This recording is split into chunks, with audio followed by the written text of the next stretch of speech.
കർക്കിടക കഞ്ഞിക്ക് വേണ്ടിയിട്ട് നെല്ല് കുത്തിയെടുക്കാം. കുറച്ച് നെല്ല് ഇരിപ്പുണ്ടായിരുന്നേ, അതൊന്ന് കുത്തിയെടുക്കട്ടെ.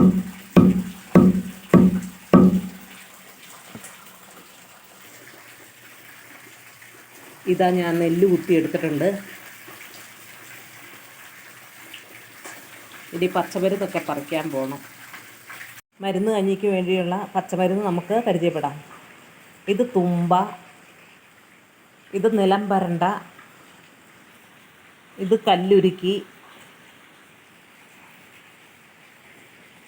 പൂവാങ്കുരുന്നില, ഇത് വള്ളി ഉഴിഞ്ഞ,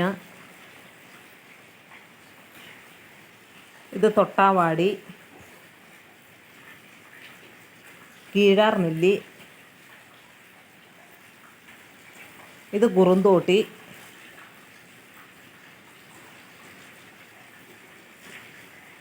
കൊടങ്ങൻ,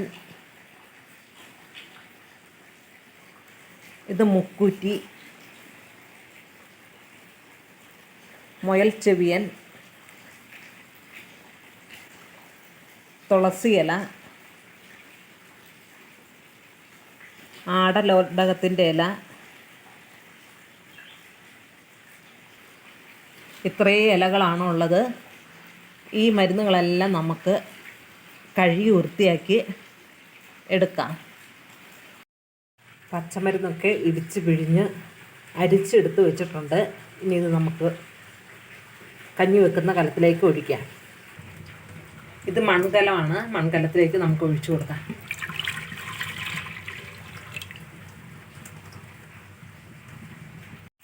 ഇത് നെല്ല് കുത്തിയ അരിയാണ്, അതെടുത്ത് വെച്ചിട്ടുണ്ട്. ഈ മക്കങ്ക എന്ന് പറയുന്ന ഈ കാ പൊടിച്ചിട്ട് വെള്ളത്തിലിട്ട് വെച്ചിട്ടുണ്ട്. ഇതാ ഈ ഗ്ലാസിൻ്റെ അകത്തുണ്ട്. ഉലുവ കുതിർത്ത് വെച്ചിട്ടുണ്ട്. ഇനി അരിയും ഉലുവയും കൂടെ കഴുകി കലത്തിലിടാം. കഴുകി എടുത്ത ഉലുവയും അരിയും നമുക്കിടാം. ഞാൻ വിറകടുപ്പിലാണ് ഇതൊക്കെ ഉണ്ടാക്കുന്നത്.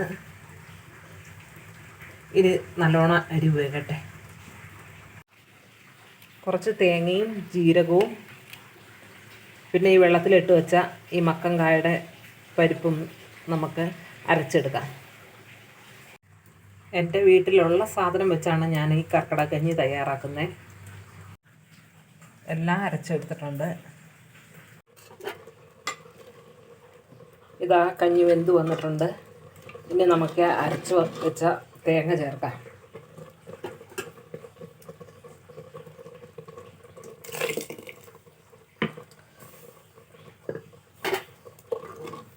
ഇതൊരു കുറച്ച് ഒരു നേരം ഒന്ന് തേങ്ങ വെന്ത് ഇതായി വരുന്ന വേകണ്ട, ഒന്ന് തിളച്ച് ഒന്ന് കുറുകി വരുമ്പോഴത്തേനും നമുക്ക് ഇറക്കി വെക്കാം.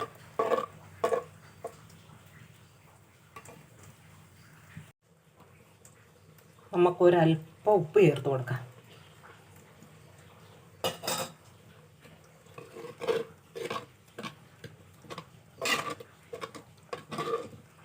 കണ്ടോ, നമ്മുടെ കഞ്ഞി റെഡിയായി.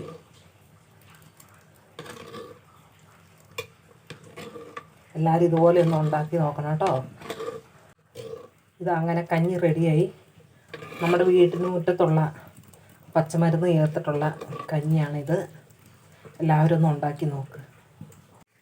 അങ്ങനെ നമ്മുടെ കഞ്ഞി റെഡിയായി.